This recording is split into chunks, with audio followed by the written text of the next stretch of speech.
Assalamu alaikum. I'm Madiha and hope so you are fine. Um, Today in this video we will discuss how to propose methodology for your research work, right?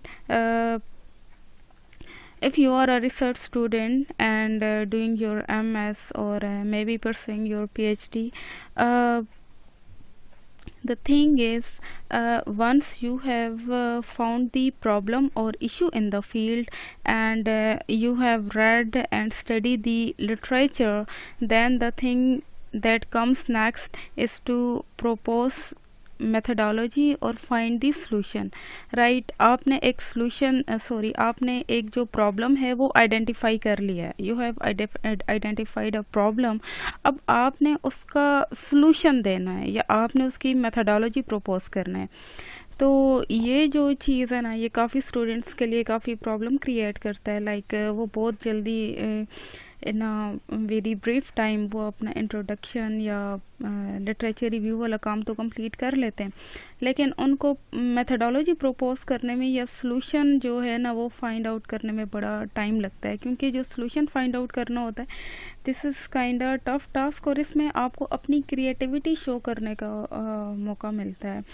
And here the proposed methodology or the proposed solution is actually your contribution to the research, right? And for this अब ये जो methodology propose करने इसके ये मुख्तलिफ इसमें ways हो सकते हैं. तो students को sometimes problem होती है कि methodology कैसे propose की जाए या solution कैसे इसका ढूंढा जाए problem का. तो इसके लिए मैंने कुछ points लिखे हैं, ये 8 points हैं. अब इनमें से जो चीज़ आपको सूट करती है ना आप उसको पिक कर लें, या मुख्तलिफ तरीके हैं जिनके ज़रिए आप सॉल्यूशन अपने जो जिस प्रॉब्लम पे आप काम कर रहे हैं उसका सॉल्यूशन फाइंड आउट कर सकते हैं, या आप कह सकते हैं कि आपने मेथडोलॉजी प्रपोज कर लिया. एक चीज़ तो ये है कि आप एक इशू या प्रॉब्लम जो है उसको लें और उसका जो सॉल्यूशन है उसको आप एक दूसरी फील्ड में अप्लाई कर दें जो अभी एक्सप्लोर नहीं है. देखें पहला पॉइंट क्या है, टेक द इशू और problem and its solution of one area into another which has not been explored yet. अब देखें ये चीज़ हो सकती है कि बाज़ औक़ात एक इशू एक फील्ड में है, राइट, और कोई और एक फील्ड है वो जो है उसमें उस इशू पे काम नहीं हुआ. तो आप उसके प्रॉब्लम को और फिर उसके सॉल्यूशन को आप एक दूसरी फील्ड में ले जाएं और फिर जो ऑलरेडी प्रपोज टेक्निक्स हैं, सॉल्यूशंस हैं, वो आप लिटरेचर में उसको रिव्यू करेंगे. कहीं ना कहीं से आपको आइडिया मिल जाएगा कि कहाँ पे आपने कुछ उसको अकॉर्डिंग टू नीड या जिस दूसरे एरिया में आप उसको लेकर जा रहे हैं उसमें आपने उसको अकॉर्डिंग टू नीड कैसे एग्जिस्टिंग टेक्निक को मॉडिफाई करना है. लाइक आप जो एग्जिस्टिंग टेक्निक्स हैं उनको भी ले सकते हैं और उसको मॉडिफाई कर सकते हैं एक दूसरी फील्ड में, राइट. अब ये तो एक आइडिया हो गया, मैं दोबारा रिपीट कर देती हूँ कि टेक द इशू और problem and its solution of one area into another which has not been explored yet. अब इसके बाद क्या चीज़ आती है कि क्रिएट नीड और justify the need for research work you are going to work. ठीक है, अब इसमें ये पॉइंट है कि आप टोटली एक नॉवेल एक बिल्कुल अपना आइडिया दे रहे हैं. लाइक आपने ख़ुद से एक प्रॉब्लम आइडेंटिफाई किया है, ठीक है, एक अब आपने जो चीज़ एक रिसर्च गैप फाइंड आउट कर लिया है. अब यहाँ पे क्या है कि आप प्रेजेंट से कोई आइडिया नहीं ले रहे, टोटली एक न्यू चीज़ आप इंट्रोड्यूस करवा रहे हैं. तो ठीक है, इसके लिए आप क्या करेंगे, अगर आपने अपना बिल्कुल एक नॉवेल आइडिया भी दिया है ना तो इसके लिए आप क्या करें, और प्रॉब्लम भी आपने खुद ही मतलब उसको किया है, आइडेंटिफाई किया है, और वो प्रॉब्लम अगर पहले से एग्जिस्ट नहीं करता तो आपने उसकी नीड को क्रिएट करना है या आपने उसकी नीड को जस्टिफाई करना है कि अगर ये इशू जो कि पहले the issue which has not been taken into account before, why it is significant to be addressed in research work, right?